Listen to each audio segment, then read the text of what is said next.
Okay, so what they're saying to you, they're going to make a bad act less bad as opposed to repealing the whole thing. Is that what it is?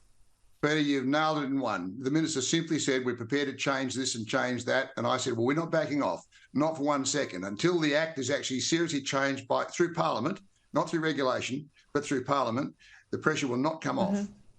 He's got a problem, but we've got a problem too, because the headline news on Saturday isn't altogether the truth. Oh, well, I'm glad I've got you on the show tonight, because certainly that's the read of so many. Even Michaelia Cash, WA Senator, just on before. I guess there's a lot of support for you around Australia now, because there are other states. I've been contacted by farmers in Gippsland in Victoria. They are terrified that under the Federal Environment Minister Tanya Plibersek, what you're fighting against in WA is on the way to every farming community right around Australia. How true do you think that is?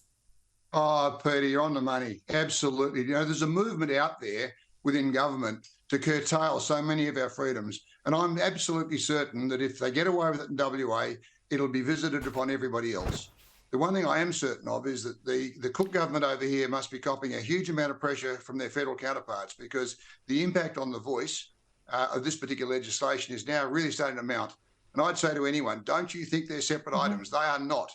You know, one will lead to the other, and the voice will create just as much chaos and trouble for us as this Act in WA is right now. All right, Tony, I know you've got a big rally tomorrow. I'm going to stay close to you this week so I can report back to my audience and get a sense of how you're going in the government, against the government with negotiations. Thank you as always.